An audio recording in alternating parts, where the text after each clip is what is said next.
Good afternoon. Welcome to Jog 95, coming to you from Harefield Hospital Television live. We've had some problems this afternoon, but we're here with you for the 15th annual Harefield Hospital Jog. My name's Andrew Flowerday, and I'm with you right through to the end, keeping you up to date with all that's happening along the course, with the help of my co-presenter this year, which is Michaela Saunders, who is standing at the start line awaiting the countdown at 1 o'clock from Harefield Hospital Radio, which you can hear in the background. Michaela, welcome to the jog. It's chaotic. How is it down there at the start line? Yes, that's much better. Thank you, Andrew. Hello. Yes, it's very chaotic. This is very much the sharp end of the race. This is the start line, as you can see. There are people walking in all directions, and we've got about half an hour to go before we actually go to the start of the race. You'll know that in recent years we've been plagued by the weather. In fact, it's starting to rain now. Well, to keep us informed, the BBC's Rob McElwee and John Ketley have been looking at the skies over the last week for us. Unfortunately, and I know it was washed out in 92 and 93, there is a rain sandwich. Now, because it's Tuesday for me and Sunday for you, this forecast timing could be way out. But at the moment, it looks like there will be bright weather first, then rain, then bright weather to follow. It only needs an error of a few hours, and of course, the rain will not hit you during the jog, and you'll have fine weather. I hope that can be so. And hopefully, in a little while, John Ketley can give you a forecast nearer the time. Good luck. Hello everybody. Well, as you can see, the weather's turned south since Rob McElwee stood here 2 or 3 days ago, and it now looks as though we are going to see some rain running across Harefield Hospital on Sunday.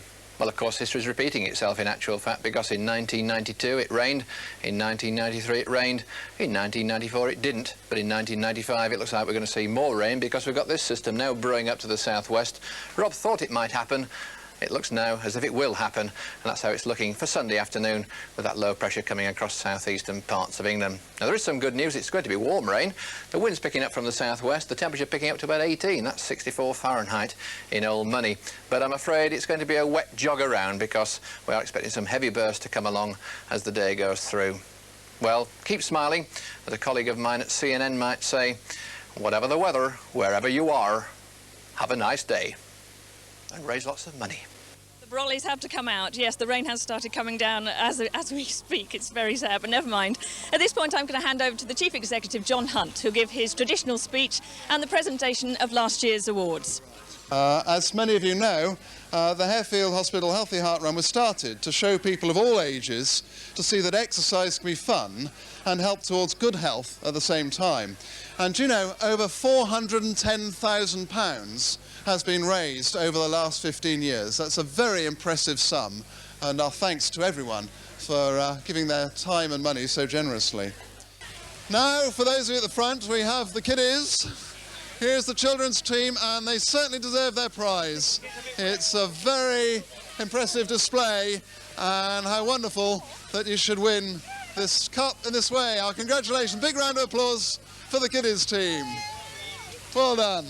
We're now a minute from the start, as the radio station tells us. So basically, everybody's just trying to get themselves together, organise their running, organise their umbrellas, and not trip over everybody, a bit like me. I've got my hands full too. And hopefully we'll see this get off onto the road in about 45 seconds. What can I tell you? They told us it would rain. It's outrageous, amazing. I thought we'd have a sunny afternoon at least. It was a little drier earlier on, and I thought the weathermen maybe proved wrong. It was interesting that they've been looking at the skies for us all week and managed to come up with a few ideas, but I really thought they got it wrong, but obviously they got it completely right. 5, 4, 3, 2, 1, go! And that's the official start. Off they go. Plenty of plastic bags, lots of sloshing, slopping feet, lots of umbrellas. Pretty colourful. People in gnome outfits. People in hoods, people in sweatshirts. They've probably never seen such a wet one. Oh, there's somebody in a pushchair. Colourful cagoules and plenty of water.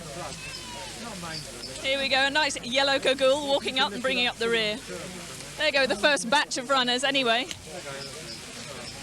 And here come the walkers. Even more colourful umbrellas, even more plastic, even more cagoules.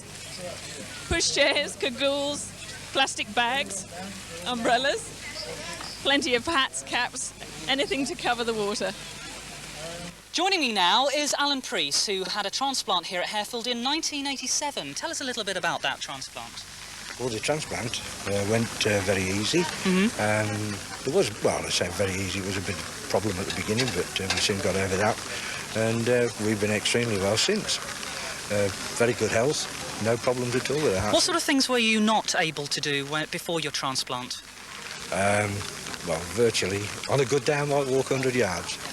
On a good day. On a bad day, you didn't even attempt to go outside the house. Really? Yeah, yeah. Wind, anything like wind, rough wind, just took your breath away, and you just stayed indoors, that's all. At what point did you realise that something was seriously wrong and that you needed a transplant? When was that? What was that telltale sign, if you like?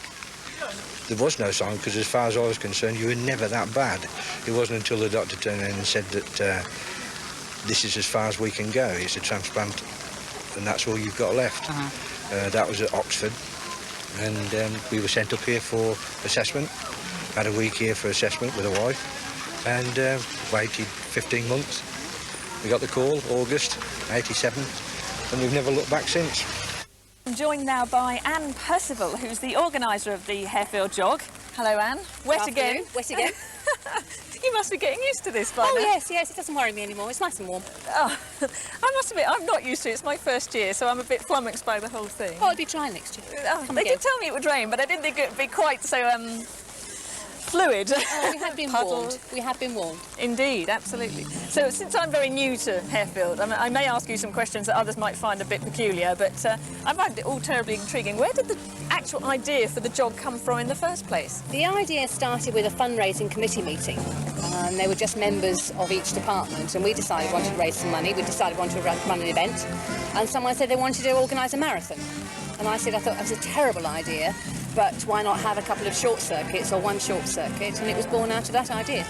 But the idea of having a marathon was not a good one. It's too difficult to organise. But yet, some of the people who come along, I believe, do several circuits of the long circuit and end up doing... Yes, do a marathon distance. Yeah. But the point is that if you've got 26 miles, it's a long way to police and to keep waterholes running. If you just do it in small circuits, then people can stop when they want to. And it's been going very successfully for how many years? This is the 15th year. Thanks very much, Michaela. Joining me here is John Hunt, the Chief Executive of Harefield Hospital. We'll have a wee chat with him about what's been going on so far today. John, in fine tradition, the weather has affected the jog yet again. Hasn't it just? This is the third year now, and torrential rain. It was fine until just the countdown began. And then the skies opened. I mean, it's been really torrential, really torrential. As like last year, the proceeds from the jog are going to the scanner appeal again. That's correct, that's right. We raised about £25,000 last year from the jog, and our plan is to raise at least that this year. And I think we'll be successful. We've had over 500 participants, which has been very good, particularly considering the weather. And it's good news. We've got a big target to meet, but things are going well, and I'm really pleased that What developments have there been with the scanner appeal so far? Well, I suppose altogether we've raised something like £300,000, so we're well on the way. We're looking to the particular sort of scanner that we want, and we're particularly interested in the ultra-fast Cine CT scanner, which is a particular model that meets our requirements for cardiac patients. And so we've been doing a bit of research on the sort of equipment and sort of facilities that we'd like. So that's moving forward, but we want to forge ahead and meet that target as soon as possible. To give you an idea of where all the money that's been raised over the years via the Harefield Jog has gone, we're going to go across to Charlie Kirby now, who's been with our cameras to find out just exactly that. Since the first jog in 1981, a staggering £410,000 has been raised in sponsorship money. Here's a look at where the money went. Over a period of 2 years, £60,000 went to equip the children's ward. £20,000 went to the modernisation of 3 adult transplant rooms. And of course, there are a wide selection of channels to choose from, including Harefield Hospital Television. The 1992 jog raised another £20,000 and bought this centrifuge for the research departments in the Heart and Science Centre. Can you tell me what this machine actually does? Because to me, it looks like a washing machine. It is actually very much like a washing machine in that it spins at very high speeds, and for me what I can do is I can actually spin cells out of the solution. I'm not actually interested in these cells, and I'm left with a nice cell pellet and the solution that I'm interested in. How important is the centrifuge for your work? For me, if we did not have this machine, I would not be able to do my work. I'm going off to the intensive care unit to look at an intra-aortic balloon pump. It's used for patients who need to get more blood into the arteries that supply the heart. It costs £20,000. The appalling weather will be the outstanding memory for most people who took part in the 1993 jog. However, equally outstanding was the fact that joggers managed to raise an amazing £35,000, which was used to buy monitoring equipment like this for the medical care unit. All the proceeds from the 1995 jog will go towards the purchase of an ultra-fast Cine CT scanner. This remarkable piece of equipment can acquire picture in only 50 milliseconds, giving a much clearer picture of the heart, and so helping doctors to diagnose patients early and accurately. However, with a price tag of £1.5 million, this doesn't come cheap, but as previous jogs have shown, with the dedication and enthusiasm of the runners, anything is possible. Can you believe this? I get all the jobs, don't I, here at Harefield? I'm with Batman and Robin. Hello. Hello. Thanks for Hi. joining us. Your alias? Also known as Rodney Franklin. And Marcus Hoare. Now, it's obvious from the costumes what you're dressed as. Why did you choose Batman and Robin? Now there's a question for you. We worked together as a gruesome twosome, and we just felt this was a natural extension of our normal work. You're obviously being sponsored this afternoon. Yes. How much do you hope to raise? Well, I think between us we'll probably get together about a couple of £100. That's very good, very good. Is this the first time you've been to the jog? Second for me. First for me. Will you be back again? Probably. Here I am with a whole group of people. We have a team effort here, and you are called the A-Team. The A-Team. I'll just quick run round with their names. You are? Tracy, Amy, Graham. Rog, Rattan, Cam. And little Jessie down here. Right, how many years have you run at Harefield Jog, do you think? This is my second. our first year. It's our Yeah. first year. And your first year for the rest of you? First Okay. year. And how much money do you think you'll raise this year? About 350. Yeah. Yeah, thereabouts. Yeah. How have you just been basically asking people to sponsor you for the longest run you can do? Twisting people's arms. No, I've just been telling them. Bribery, anything. How far do you think you'll run today? How many circuits, or is it just the one? I think just the one for me. Just the one. Typical weather, I hear. Yeah, lovely weather. Oh, great. Fine. So will you be back next year, do you think? Definitely. Yes. Yeah. Hopefully without the rain. Runners are running round. Some are still going round as I speak, so they must be doing the 3-mile course or doing a couple of circuits. So despite the weather, their spirits are still up and they're still prepared to raise as much money for the hospital as possible, and that's all that matters, really. It's a look back at the retrospective look at the jog over the last 15 years. Harefield Hospital Television has been covering it since 1984, and this is what we've been seeing with our cameras in that time.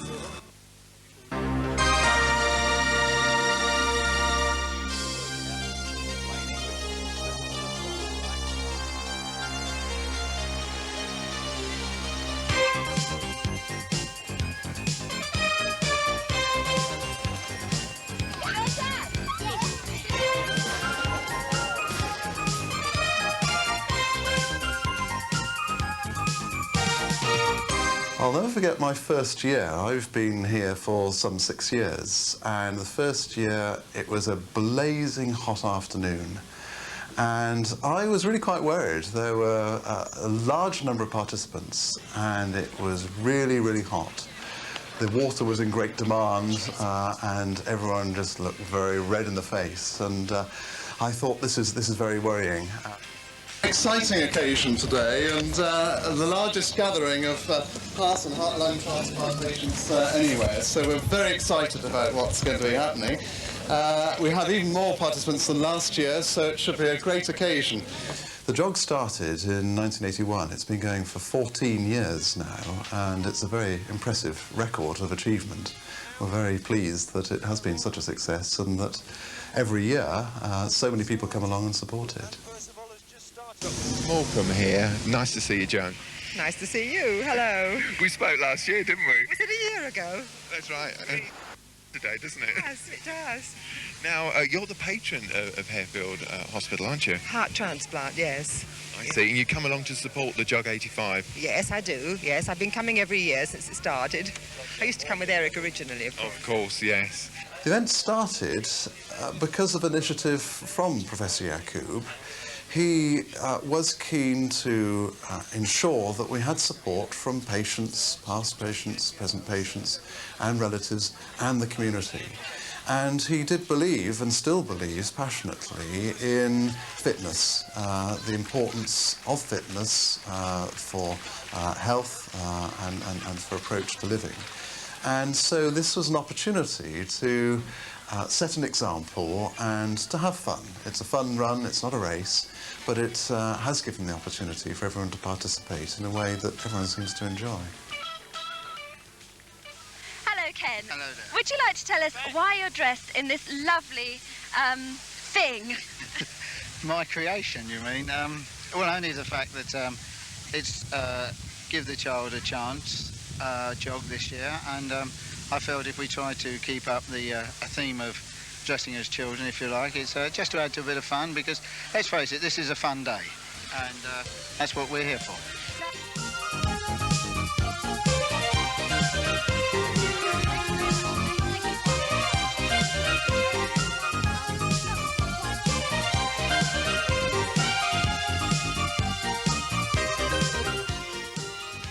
We owe a great debt to Professor Samantha Yacoub. He instigated the idea, he's the brainchild behind it. But Anne Percival, I do have to pay tribute to especially. The first jog was held in 1981, and we've held one every year since then, about the same time. We started off with a very small number of people, and as interest has grown, so have the numbers of people coming along. So we've held one a year since 1981. And how many jogs have you personally organised? I just did the administration for the first one, and I've organised all the others since then. There are two circuits. One is a 1 mile circuit, which is just around the village. A second circuit is 3.5 miles, and that goes through some wonderful countryside. I think the jog gives a great boost to the transplant patients. It's an opportunity for them to participate and meet up with each other and meet up with those who cared for them and with friends and colleagues. And so I hope it does give an opportunity for a feeling of solidarity amongst the transplant patients. The age range is quite staggering. We have had children as young as 2 years, even younger, who've gone round in prams, and that's great. And I know that we have participants who are in their 70s.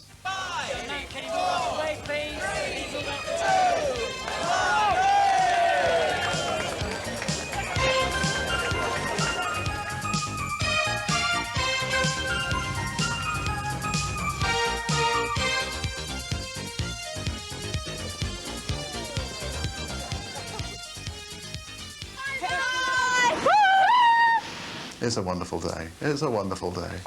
Anyway, thank you very much for joining us this afternoon. It's been a wet one. It has been indeed. a fun one. It's been a fun one. So, without further ado, I have to thank everyone, and I mean everyone here at Harefield Hospital, from those that organised the event, Anne Percival, John Hunt, and also to everyone behind the scenes here at Harefield Hospital Television. Without them, you wouldn't have these pictures now on your television set. So a lot of thanks go to them. They worked round the clock to get those pictures. So, what's left to say? Thanks a lot for tuning into our live and continuous coverage of Jog 95. From Michaela and from myself, goodbye. Bye-bye.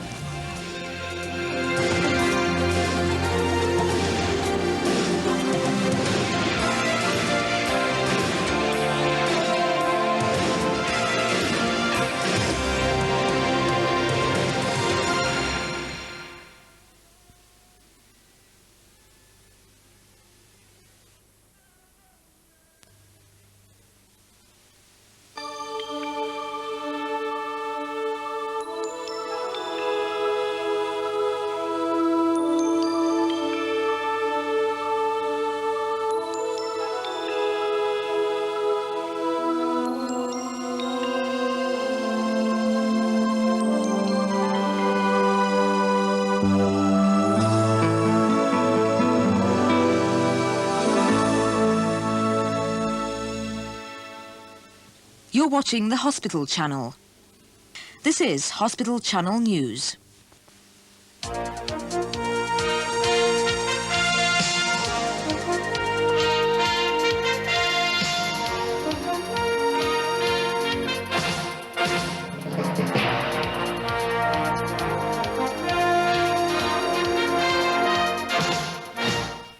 Hello and a warm welcome to Hospital Channel News. We're your local news programme keeping you fully up to date with the events here at Harefield Hospital. Broadcasting every Sunday at 3 and every Wednesday evening at 8 o'clock. The Heart of the Nation was the chosen theme for this year's Lord Mayor's charity. Following the hospital's participation in this year's Lord Mayor's show, Harefield was paid a visit by the Lord Mayor and Lady Mayoress of London. Chairman Sir Geoffrey Errington, together with the Mayor and Mayoress of Hillingdon, were present to greet the Lord Mayor and Lady Mayoress of London, who were recent visitors to the hospital.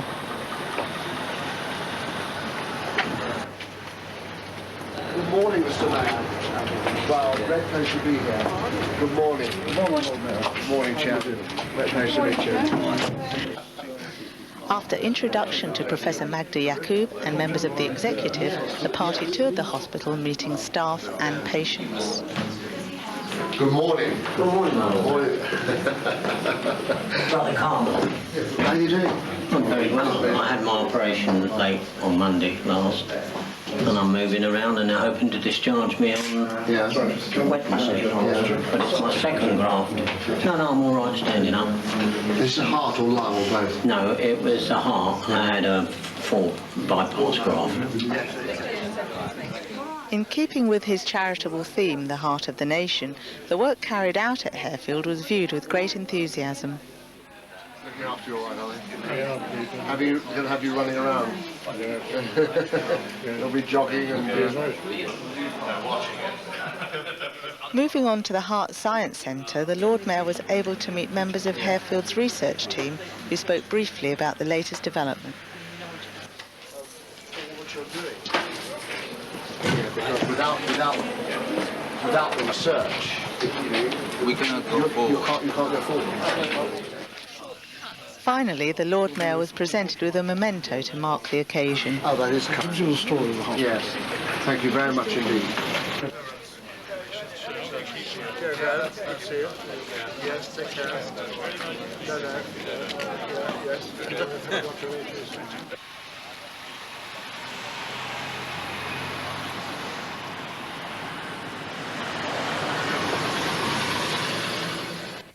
A memorial service for Ken Fifield, who was the founder of the Hamsters, took place on the morning of the hospital's jog.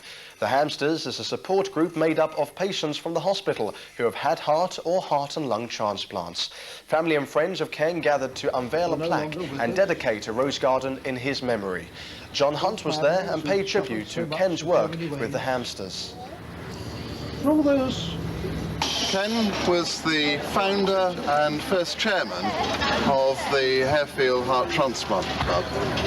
He was a friend and supporter to Harefield Hospital. He was a friend and supporter to fellow patients. He was a friend and supporter to so very many. It's an honour for me to ask Doreen Fifield to unveil the plaque and for us to dedicate this garden to his memory. Well, Ken's been honoured to have this garden named for him, and I'm very proud that it's been decided to do so. It's appropriate that it's a rose garden because I looked up a rose, and a rose in bud means hope, and Ken had plenty of that. And a rose in full bloom means love, and Ken loved and was loved by a lot of us. Thanks very much.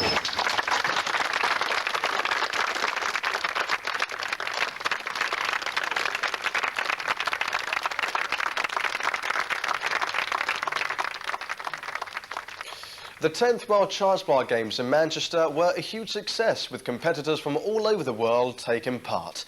We followed the 4 competitors from Harefield over the last weekend of the Games. Manchester was the host for the 10th World Transplant Games in August this year. Over 1,000 transplant patients from 35 countries gathered to compete in various events, including volleyball, tennis, badminton, athletics and swimming.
British team at the Games consisted of 87 people, 4 of whom had their transplants at Harefield Hospital: Carl Whittaker, Alex Walker, Patricia Bing and Geoffrey Finnegan.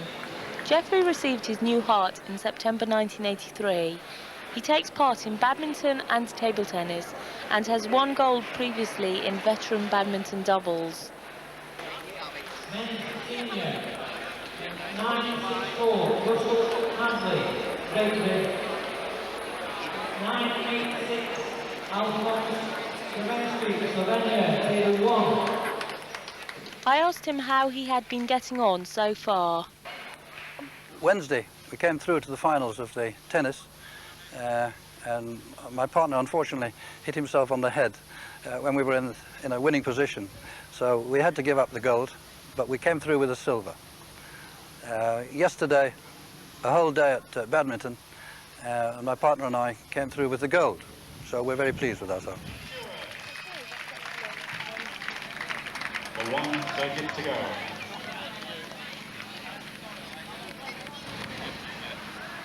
On the final day, Wigan was the venue for the cycling, which took over the town centre. The race involved 5 laps of a 4-kilometre circuit around local streets, which were closed to ordinary traffic. Around the town centre before they emerge back again into Riverway at the bottom 5 sites. This is the next rider coming down.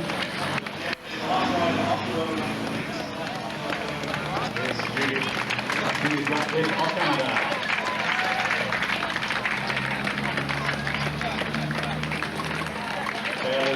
of Norway. Athletics occupied all of the final weekend at the Robin Park Stadium in Wigan. 3 of the competitors from Harefield took part in athletics events: Carl and Alex in running and relay, Patricia in running and long jump. I spoke to Carl, who told me what events he has competed in. Yesterday I did the 100 meters senior, then I had to do the semi-finals because I qualified for that. Then I did the 200 meters senior, which I came second, which I qualified. And then we did the 4x100 relay, which we then qualified for that. So today I've only got the 200 meters to finish off with and the 4x100 meters. Okay, and how many medals have you won So far I've got 1 gold and I'm going for another 2.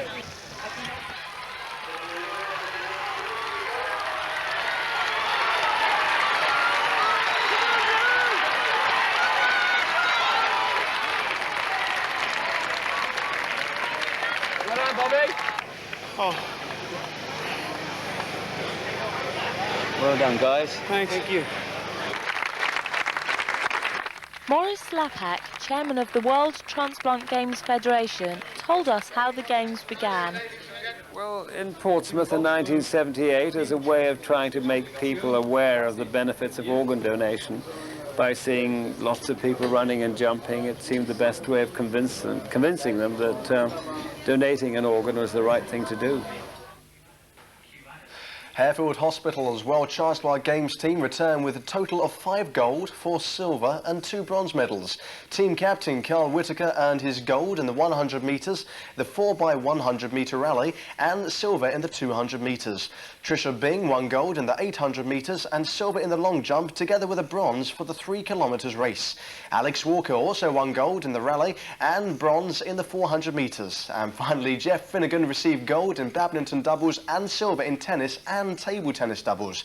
The Great Britain team had their most successful games, winning more medals than any other country. And that's about all the time we've got this week. Thanks for joining us. Hospital Channel News returns at the same time next week. But from the entire Harefield Hospital television team, bye-bye for now.